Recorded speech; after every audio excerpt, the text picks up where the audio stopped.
गिबियावनो आं साबायखर बावबाय दिनै गोबां साननिफ्रायनो आं बे मोनसे हाबाफारिखौ सानना दङमोन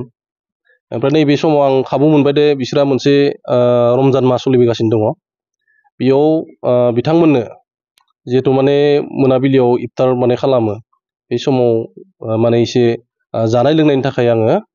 आपेल बैग्रि फिथाइ बिदि आरो खेजुर टेजुर बिदि लानानै आरो लोगोसे बे आटा बानायनानै फिथा जायो नालाय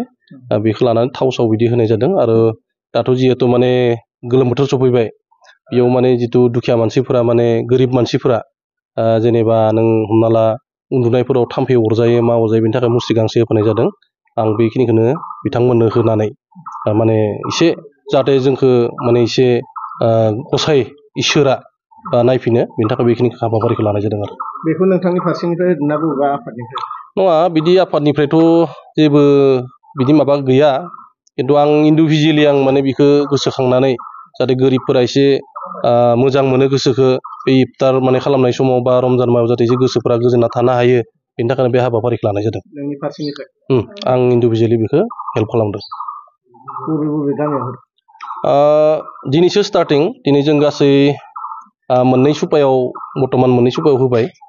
बिदिनो होलांबाय थागोन गाबोन समफोर ओरै टाइमखौ मिलायनानै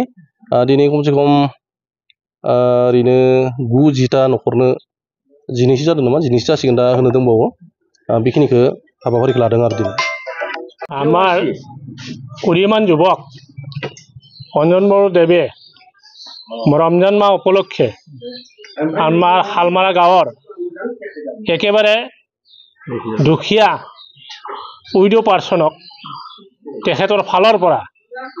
কেৱল এইটো তেখেতৰ ফালৰ পৰাহে কৰিছে কোনো ৰাজনৈতিক ফালৰ পৰা কৰা নাই আমাৰ গধূলি যে ইফতাৰ হয় সেই ইফতাৰত অকণমান আমাৰ বস্তু আগবঢ়াইছে খেজুৰ আদি কৰি বিভিন্ন বস্তু যিখিনি লাগে প্ৰয়োজনীয় সামগ্ৰী তেখেতে আগবঢ়াইছে সেয়েহে মই ভাবোঁ উক্ত যুৱকজনৰ আমাৰ মহামদিয়ান ল মতে যিখিনি প্ৰদান কৰিছে আমাৰ মহামদ ল মতে আমি জানো 1 টকা দান কৰিলে 10 টকাৰ পুণ্য হয় ঠিক তেনেকৈ যিমানখিনি তেওঁ দান কৰিছে তেওঁৰ দুগুণ পুণ্য হওক আৰু তেওঁক ভগৱানে দীৰ্ঘায়ু কৰক সেইখিনি মই আমাৰ তৰফৰ পৰা আমি কামনা কৰিছোঁ